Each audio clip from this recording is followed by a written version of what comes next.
Hello friends, solid स्टेटच्या या video lecture number 6मध्ये मी पुन्हा एकदा तुमचं सगळ्यांचं स्वागत करतो. मित्रांनो, प्रिव्हियस लेक्चरमध्ये आपण डिफेक्ट या कॉन्सेप्टचा अभ्यास केला होता. त्यातल्या पॉईंट डिफेक्टमधल्या पहिल्या टाईपचा म्हणजे स्टायकोमॅटिक पॉईंट डिफेक्टचा आपण अभ्यास केला होता. आजच्या लेक्चरला आपण इम्प्युरिटी डिफेक्ट आणि नॉन स्टायकोमॅटिक डिफेक्ट या टॉपिकवर फोकस करणार आहोत.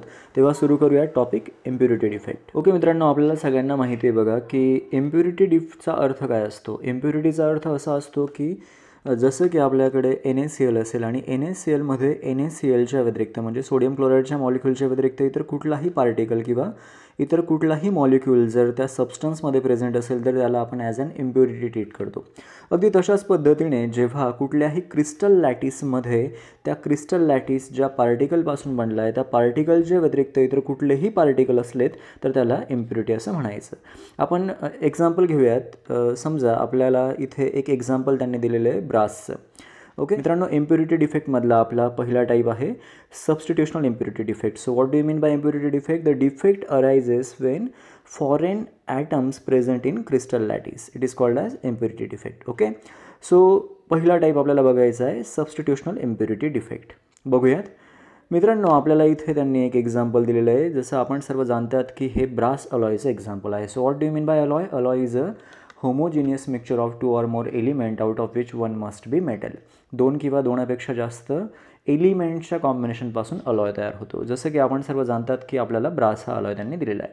मित्रांनो, ब्रास हा 2 पदार्थांपासून बनतो किंवा 2 मेटलपासून बनतो. एक असतो कॉपर आणि दुसरा असतो झिंक. आणि कॉपर आणि झिंकच्या या ब्रासमध्ये आपल्याला दिसेल की काही ठिकाणी कॉपरच्या पार्टिकल्सला झिंकच्या पार्टिकल्सने रिप्लेस केलेलं आहे. याचा अर्थ त्यांना सबस्टिट्यूट केलं आहे, त्यांच्या जागा घेतलेल्या आहेत. अशा प्रकारे जेव्हा एखाद्या क्रिस्टल लॅटिसमध्ये एका पार्टिकलची जागा हा दुसरा पार्टिकल घेतो आणि अशा पार्टिकलच्या जागा बदलण्यामुळे जो डिफेक्ट क्रिएट होतो त्याला आपण पहिल्या टाईपचा डिफेक्ट आपला ज्याला आपण सबस्टिट्यूशनल डिफेक्ट असं म्हणतो तो आपल्याला बघायला मिळतो. ओके, सो सबस्टिट्यूशनल इम्प्युरिटी डिफेक्टचं एक्झाम्पल आपण आत्ताच बघितलं ब्रास. याच्यानंतर दुसरा इम्प्युरिटी डिफेक्टचं एक्झाम्पल आहे interstitial impurity defect. Interstitial impurity defect आपल्याला बघायचं आहे मित्रांनो. समजून घ्या, आपल्याकडे स्टेनलेस स्टील आहे. स्टेनलेस स्टील आपण सर्व जाणतात किंवा आपण स्टीलचं जरी एक्झाम्पल घेतलं तरीसुद्धा काही हरकत नाही. मित्रांनो, स्टील कशापासून बनतो तर स्टील बनतो मुख्यतः आयर्नपासून आणि त्याच्यामध्ये थोड्याफार प्रमाणामध्ये कार्बन हा मिक्स केला जातो. ऑलवेज 98% त्याच्यात आयर्न असतो आणि 2% किंवा लेस दॅन 2% त्याच्यामध्ये कार्बन असतो आणि काही काही वेळेला क्रोमियम किंवा निकेलसुद्धा त्याच्यात ॲड केला जातो. आपण यात बघू शकतात की आयर्नच्या लॅटिसमध्ये मधल्या जागेमध्ये आयर्नच्या पार्टिकलच्या मध्ये जे वॉइड्स आहेत किंवा मोकळी जागा आहे त्या जागांमध्ये इथे हे लहान लहान कार्बनचे पार्टिकल्स आपल्याला ऑक्युपाय झालेले दिसतात किंवा त्यांनी जागा ऑक्युपाय केलेली दिसते. मित्रांनो, अशा प्रकारच्या डिफेक्टला इंटरस्टिशियल इम्प्युरिटी डिफेक्ट असं म्हणतात. का इंटरस्टिशियल म्हणायचं? कारण की लॅटिसच्या इंटरस्टिशियल पोझिशनमध्ये लॅटिसच्या आतल्या जागांमध्ये पार्टिकल्सने जागा ऑक्युपाय केली किंवा इम्प्युरिटीने जागा ऑक्युपाय केली आहे. मग ही झाली इंटरस्टिशियल इम्प्युरिटी डिफेक्ट. मग आता बघा मित्रांनो, या दोघं डिफेक्टमधला महत्त्वाचा फरक काय असेल. आपण जो आधीचा डिफेक्ट बघितला त्या डिफेक्टमध्ये झिंकने कॉपरची जागा घेतली होती.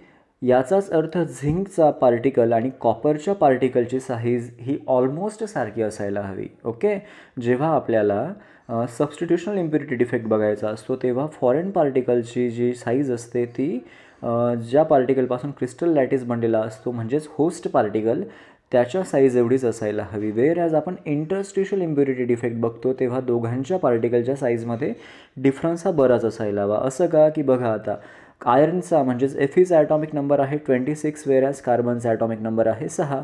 सो ॲटॉमिक नंबरवरूनच आपल्याला कळतं की आयर्नच्या ॲटमची साईज ही बरीच मोठी असते कार्बनच्या ॲटमपेक्षा. So that's why when there is a large difference between the particle size is present then we observed interstitial impurity defect, and when there is a negligible difference or almost same size of particle is present then we see substitutional impurity defect. Okay, so हे होतं आपले impurity defect. आता impurity डिफेक्टचे आपण हे 2 type बघितले, सबस्टिट्यूशनल impurity defect आणि interstitial impurity defect. आता याच्यानंतर आपल्याला बघायचं आहे नॉन स्टायकोमॅटिक डिफेक्ट आणि त्याचे प्रकार. So what do you mean by non stoichiometric defect? बघा मित्रांनो, नॉन स्टायकोमॅटिक डिफेक्टची आपण जर डेफिनेशन पाहिली तर ती अशी असेल, defect arises due to the change in stoichiometry of the compound. आता स्टायकोमॅट्री चेंज होणं म्हणजे काय? आपण स्टायकोमॅटिक डिफेक्ट बघितला होता, त्याच्यामध्ये रेशिओ कुठल्याही पद्धतीने क्रिस्टल लॅटिसचा बदलत नव्हता. पण आता आपल्याला नॉन स्टायकोमॅटिक डिफेक्ट बघायचा. याचा अर्थ असा असतो की क्रिस्टल लॅटिसमधल्या पार्टिकलचा रेशिओ बदलतो. म्हणजेच काय की समजा आपल्याकडे NaClचा एक क्रिस्टल आहे. ओके, आपल्याकडे जो क्रिस्टल आहे तो आहे NaClचा. आता ह्या NaClच्या क्रिस्टलमध्ये समजा 100 पार्टिकल Na आहेत आणि 100 पार्टिकल Clचे आहेत. सो यांची स्टायकोमॅट्री कशी झाली? तर यांची स्टायकोमॅट्री झाली 1:1. परंतु नॉन स्टायकोमॅटिक डिफेक्टमध्ये आयदर सोडियमचे किंवा आयदर क्लोरीनचे कुणाचे तरी आयटम्स कमी किंवा जास्त होतात आणि त्याच्यामुळे हा रेशिओ 100:100 किंवा 100:100 न राहता किंवा 1:1 न राहता 99:100 किंवा 98:100 असा बनून जातो. त्याच्यामुळे हा रेशिओसुद्धा 1:1 राहत नाही. याचाच अर्थ काय? स्टायकोमॅट्री बदलली म्हणजे रेशिओ बदलला आणि that's why such kind of defect is called as non stoichiometric defect. Okay, तर बघूयात आपण इथे आता नॉन स्टायकोमॅट्रिक डिफेक्टला. नॉन स्टायकोमॅट्रिक डिफेक्टचा पहिला टाईप आपल्याला बघायचा आहे, metal deficiency defect. Okay, so first type of non stoichiometric defect is metal deficiency defect. आता मेटल डिफिशियन्सी डिफेक्टमधल्या सगळ्यात महत्त्वाची एक गोष्ट आपल्याला लक्षात ठेवणं गरजेचं आहे. अशा प्रकारचा डिफेक्ट आपल्याला बघायला मिळतो जिथे मेटलचे पार्टिकल्स किंवा मेटलचे कटायन्स हे व्हेरिएबल ऑक्सिडेशन स्टेट दाखवतात. हा शब्द फार महत्त्वाचा आहे. तुमच्याकडे असलेल्या नोट्समध्ये याला अंडरलाईन करून घ्या. In search crystal lattice, this kind of defect is observed where metal particle or metal cations show variable oxidation state. असं का होतं बघूयात ह्या एक्झाम्पलने. मित्रांनो, आपल्याला इथे एक एक्झाम्पल दिलेलं आहे निकेल ऑक्साईडचं. सो निकेल ऑक्साईड आपण सर्व जाणतात की निकेल ऑक्साईडचा फॉर्म्युला असतो Ni आणि O. हा निकेल ऑक्साईडचा फॉर्म्युला आहे. निकेलवर असतो +2 चार्ज जनरली आणि ऑक्सिजनवर असतात -2 चार्ज. सो कटायन आणि अनायन एकत्र येतात आणि न्यूट्रल निकेल ऑक्साईड असा पार्टिकल किंवा मॉलिक्यूल तयार करतात आणि त्यांचं हे क्रिस्टल लॅटिस आपल्याला इथे बघायला मिळतं आहे. आता या निकेल ऑक्साईडमध्ये झालं काय मित्रांनो की या निकेल ऑक्साईडमधला एका निकेलला 4 ऑक्सिजनच्या अनायन्सने सराउंड केलेला आहे आणि एका ऑक्सिजनच्या आपण म्हणूयात अनायनला 4 निकेलच्या कटायन्सने सराउंड केलेलं आहे असं आपल्याला सहज बघायला मिळतं इथे. ओके, मग आता याच्यामध्ये ही एक लोकेशन बघा, इथे चारही बाजूंना ऑक्सिजन आहे म्हणजे इथे मध्ये कोण राहिला असता बरं? ऑब्व्हियसली इथे मध्ये निकेलचा कटायन राहिला असता. पण काही कारणाने त्या निकेलच्या कटायनला क्रिस्टल लॅटिसचा तो निकेलचा कटायन बाहेर पडला किंवा याचं क्रिस्टलायझेशन होत असताना तो तिथे आलाच नाही.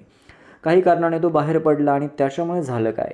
त्याच्यामुळे झालं असं मित्रांनो की याच्यात जेवढे कटायन्स होते आणि जेवढे अनायन्स होते त्या सगळ्यांवरती कुठला तरी चार्ज होता. आपण बघतोय निकेलवर आयदर +2 चार्ज आहे आणि ऑक्सिजनवर -2 चार्ज आहे.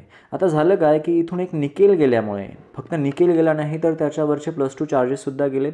सो याच्यामुळे झालं काय, या क्रिस्टल लॅटिसची न्यूट्रलिटी डिस्टर्ब होऊन गेली. आधी काय होतं, जेवढे प्लस चार्जेस होते तेवढेच मायनस चार्ज होते. सो टोटल चार्ज कसा होता? 0. म्हणजे हा क्रिस्टल लॅटिस इलेक्ट्रिकली कसा होता? न्यूट्रल. झालं काय, निकेल गेल्यामुळे त्याच्यावरचे 2 प्लस चार्जेससुद्धा गेलेत आणि 2 प्लस चार्जेस गेल्यामुळे याची न्यूट्रलिटी डिस्टर्ब झाली. परंतु अशी न्यूट्रलिटी डिस्टर्ब व्हायला नको म्हणून इथे काय झालं, आपण हे पिंक कलरमधले निकेलचे 2 कटायन्स बघू शकतात. यांची ऑक्सिडेशन स्टेट ही +2 न राहता +3 होऊन गेली. बघा आपण इथे बघू शकतात. आपण जर याला एनलार्ज केलं तर आपल्याला दिसेल की याची ऑक्सिडेशन स्टेट ही +2 न राहता +3 झाली. याची ऑक्सिडेशन स्टेटसुद्धा +3 झाली. सो अशा पद्धतीने इथून लॉस्ट झालेले +2 चार्ज जो लॉस झाला होता तो ह्या Na+ने आणि Na+ने आपला एक चार्ज वाढवून बॅलेन्स करून टाकला. अशा पद्धतीने या संपूर्ण स्ट्रक्चरचा इलेक्ट्रिकल चार्ज बदलला नाही. पण याची स्टायकोमॅट्री तर बदलली. कसं काय बदलली बरं? तर समजा सुरुवातीला याच्यामध्ये 100 तुमचे Na होते आणि 100 तुमचे O- होते. परंतु आता झालं काय, इथून एक निकेल गेल्यामुळे निकेल किती राहिलेत? निकेल राहिलेत 99 आणि ऑक्सिजन किती राहिलेत? ऑक्सिजन ॲज इट इज 100 राहिले. So stoichiometry as it is राहिली की बदलली? रेशो बदलला म्हणजेच स्टायकोमॅट्री बदलली. दॅट्स वाय सर्च kind of defect is called as non stoichiometric defect. So आता मित्रांनो आत्ताच आपण बघितलं नॉन स्टायकोमॅट्रिक डिफेक्टचा पहिला प्रकार metal deficiency defect. Why it is called as metal deficiency defect? Because there is a deficiency in metallic cations arises in this kind of crystal lattice. That's why it is called as metal deficiency defect. Okay. चला यानंतर बघूयात आपण metal excess defect. आता metal excess डिफेक्टमध्ये आपल्याला दोन पद्धतीने metal excess defect बघायचा आहे. त्यातला पहिला प्रकार आपल्याला बघायचा आहे neutral atom or an extra positive ion occupies interstitial position. आता बघा मित्रांनो नावातच इथे म्हटलं आहे मेटल एक्सेस डिफेक्ट. आधी काय नाव होतं आपल्याकडे मेटल डिफिशियन्सी. डिफिशियन्सी म्हणजे इथे मेटॅलिक आयनची डिफिशियन्सी क्रिएट झाली होती. आता इथे मेटल एक्सेस डिफेक्ट म्हणतोय याचाच अर्थ मेटॅलिक आयन हा एक्स्ट्राचा आपल्याला क्रिस्टल लॅटिसमध्ये बघायला मिळेल. So name itself indicate the concept. आता बघूयात आपण याच्यातला पहिला type neutral atom or an extra positive ion in occupies interstitial position. त्यातली पहिली कंडिशन किंवा पहिला सिनेरिओ आपण बघूयात इन फर्स्ट केस. आपल्याला काय बघायला मिळतं आहे इथे झिंक ऑक्साईडचा एक क्रिस्टल लॅटिस त्यांनी आपल्याला दिलेला आहे. आता या झिंक ऑक्साईडच्या क्रिस्टल लॅटिसमध्ये काय असतं तर आपण सर्व जाणतात की झेडेनवर असतो +2 चार्ज आणि ऑक्सिजनवर असतो -2 चार्ज. सो झेडेन आणि ऑक्सिजन कंबाईन होतात आणि ZnO तयार करतात. आता मित्रांनो झालं काय याचं सॉलिडिफिकेशन होत असताना किंवा लिक्विडमधून याचं क्रिस्टलायझेशन होत असताना या क्रिस्टल लॅटिसमध्ये आपण बघू शकतात की इंटरस्टिशियल पोझिशनला म्हणजे यांच्यामध्ये प्रेझेंट असलेल्या गॅपमध्ये इथे आपल्याला एक झिंकचा न्यूट्रल ॲटम बघायला मिळतो आहे. आणि तशा पद्धतीने न्यूट्रल ॲटम आपल्याला बघायला मिळाल्यामुळे झालं काय की प्लस झिंक आणि मायनस ऑक्सिजन चार्ज यांची आधी संख्या बॅलेन्स होती 1:1 ते होते, परंतु एक्स्ट्राचा झिंक इथे आल्यामुळे स्टायकोमॅट्री बदलली का तशीच राहिली? ऑब्वियसली स्टायकोमॅट्री बदलली आणि अशा पद्धतीने झिंकचा मेटल आयन किंवा झिंक मेटल असतो आपल्याला माहिती आहे. एक्स्ट्राचा मेटल त्यात आल्यामुळे याला आपण मेटल एक्सेस डिफेक्ट असं नाव दिलं. मग आता मला सांगा मित्रांनो याच्यात न्यूट्रलिटी बदलेल की कॉन्स्टंट राहील? तर अतिशय सोपं आहे, न्यूट्रलिटी कॉन्स्टंट राहील. का बरं न्यूट्रलिटी कॉन्स्टंट राहील? कारण की जो झिंक आपण याच्यात ॲड करतो आहे त्याच्यावर कुठलाच चार्ज नाही आहे. आपल्याला बाकीचे सगळे झिंक हे प्लस चार्जवाले बघायला मिळत आहेत, वेरॅज आपण ॲड केलेला किंवा ॲज अन इम्प्युरिटी म्हणून प्रेझेंट असलेला झिंक हा न्यूट्रल आहे, त्याच्यामुळे याची न्यूट्रलिटी कॉन्स्टंट राहते. So neutrality does not change, only the stoichiometry is change in such kind of defect. Okay. So पहिला टाईप आपण बघितला मेटल एक्सेस डिफेक्टचा neutral atom or an extra position, त्याच्यातली पहिली केस बघितली. आता मित्रांनो आपण याच्यातली सेकंड केस किंवा सेकंड सिनेरिओ बघूयात. आता सेकंड केसमध्ये आपल्याला इथे बघायला मिळेल की समजा या झिंक ऑक्साईडला आपण तापवलं किंवा गरम केलं.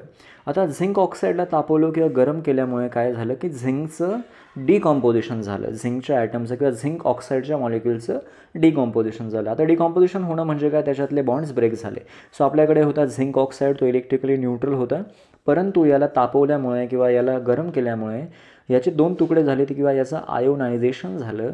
आपल्याला मिळाला Zn++O- आणि ओने आपले 2 इलेक्ट्रॉन परत देऊन टाकले. सो आपल्याला मिळाले 2E-. सो हा ऑक्सिजन काय करतो मित्रांनो, ऑक्सिजन सरफेसवर येतो आणि सरफेसवरून इव्हॅपोरेट होऊन जातो. हे Zn+2चे किंवा Zn2+ कटायन्स आणि 2 इलेक्ट्रॉन हे दोघं इंटरस्टिशियल स्पेसमध्ये क्रिस्टल लॅटिसच्या कॅप्चर्ड होऊन जातात किंवा अडकून जातात. आता याच्याने होतं काय बघा, आपल्याकडे हा झिंक ऑक्साईडचा क्रिस्टल लॅटिस होता, याला गरम केल्यामुळे याचं डिकम्पोजिशन झालं, याच्यामुळे Zn++ आयन्स आपल्याला मिळाले आणि 2 इलेक्ट्रॉन्स मिळाले. ऑक्सिजन कुठे गेला, ऑक्सिजन सरफेसवरनं ॲटमॉस्फिअरमध्ये इव्हॅपोरेट होऊन गेला. सो Zn++चे कटायन्स आणि 2 इलेक्ट्रॉन्स हे जे होते ते क्रिस्टल लॅटिसमध्ये कॅप्चर्ड होऊन गेले. मग या केसमध्ये झालं काय, आता या केसमध्ये न्यूट्रलिटी बदलेल का? आपल्याला तर डिफेक्ट मिळालेला आहे, तर ऑब्वियसली न्यूट्रलिटी बदलणार नाही. तुम्ही म्हणाल सर इथे तर Znवर +2 चार्ज आहे, तर आता न्यूट्रलिटी बदलायला हवी, पण ते 2 +2 चार्जेस बॅलेन्स करण्यासाठी 2 मायनस चार्जेससुद्धा इथे इलेक्ट्रॉनचे प्रेझेंट आहेत. याचा अर्थ +2 -2 0 झाला आणि कटायन्स आणि अणायनची संख्या तर आपल्याला आधीपासून दिसतेच आहे कॉन्स्टंट असल्यामुळे. सो याची इलेक्ट्रिकल न्यूट्रलिटी बदलणार नाही. पण याची स्टायकोमॅट्री बदलेल का, तर डेफिनेटली स्टायकोमॅट्री याची बदललेली आहे, कारण की सुरुवातीच्या Zn++ आयन्सपेक्षा एक Zn++ आयन्स इथे एक्स्ट्राने वाढलेला आहे, त्याच्यामुळे याचा रेशिओ 1:1 न राहता काहीतरी कमी जास्त होईल आणि याच्यामुळे याची स्टायकोमॅट्रीसुद्धा बदलेल. So that's Y it is also called as non-stoichiometric defect. It is a second case of metal excess defect. Why it is metal excess defect? Because in this case also Zn++ metal ion or cation is present as an defect in this crystal lattice, that's why it is also called as metal excess defect. Okay, तर मित्रांनो non स्टायकोमॅटिक डिफेक्टचे दोन type आपण बघितले, metal excess defect आणि याच्या आधी आपण बघितला होता तो मेटल डिफिशियन्सी डिफेक्ट. मित्रांनो मेटल एक्सेस डिफेक्टचे परत दोन टाईप असतात. पहिला आपण बघितला न्यूट्रल ॲटममुळे असणारा डिफेक्ट, आणि आता आपल्याला दुसरा टाईप बघायचा आहे by anion vacancies colour or F centre. Okay मित्रांनो बघा, याच्यामध्ये समजा आपण जर एक सोडियम क्लोराईडचा क्रिस्टल आहे आपल्याकडे, म्हणजे टेबल सॉल्ट आहे NaCl, त्याचा क्रिस्टल आपण जर एनएच्या एक्सेस ऑफ व्हेपर असलेल्या ॲटमॉस्फिअरमध्ये हिट केला, म्हणजे हवेमध्ये सगळीकडे सोडियमचे पार्टिकल प्रेझेंट आहेत, आणि तशा ॲटमॉस्फिअरमध्ये आपण या NaClच्या क्रिस्टलला हिट केलं तर काय होईल, तर होईल असं की NAच्या मध्ये इथे आपण बघू शकतात की हे प्लस चार्ज असलेले जे आहेत, प्लस चार्ज असलेले जे पार्टिकल्स आपल्याला दिसतात ते कटायन्स आहेत, आणि मायनस चार्जवाले आहेत अनायन्स.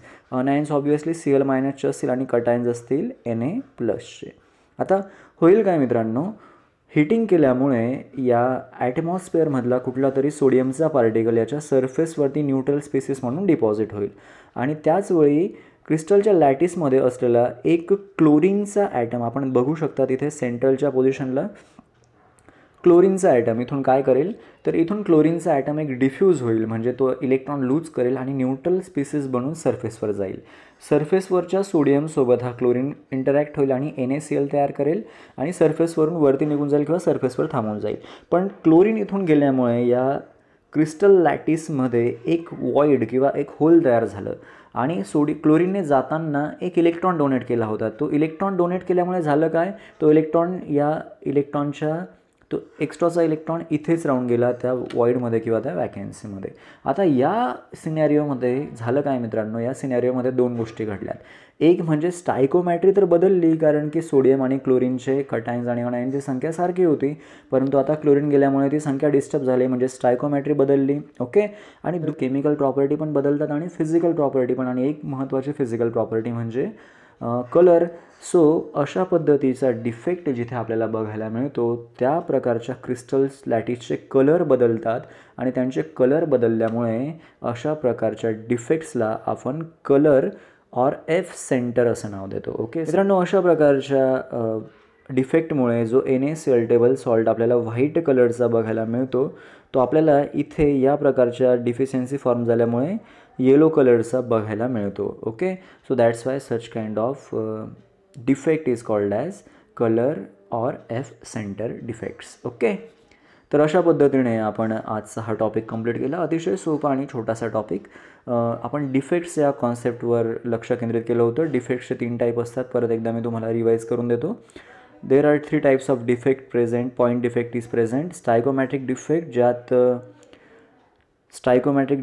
पॉईंट डिफेक्ट ज्यात स्टायकोमॅट्री कंपाऊंडची बदलत नाही. इम्प्युरिटी डिफेक्टचे 2 टाईप्स, सबस्टिट्यूशनल इम्प्युरिटी डिफेक्ट आणि interstitial impurity defect. Substitutional impurity डिफेक्टचं एक्झाम्पल आपण ब्रास बघितलं, इंटरस्टिशियलचं बघितलं आपण एक्झाम्पल स्टील. त्याच्यानंतर नॉन स्टायकोमॅटिक डिफेक्टमध्ये आपण मेटल डिफिशियन्सी डिफेक्ट बघितला, आणि दुसरा बघितला मेटल एक्सेस डिफेक्ट. आणि मेटल एक्सेस डिफेक्टमध्ये सुद्धा 2 टाईप होते, त्यातला दुसरा टाईप होता कलर एफ सेंटरवाला, जो एक्झामच्या पॉईंट ऑफ व्ह्यूने महत्त्वाचा आहे. अशा पद्धतीने आपण हा अतिशय सोपा आणि छोटासा टॉपिक संपवला. पुन्हा भेटूयात पुढच्या लेक्चरला. थँक्यू.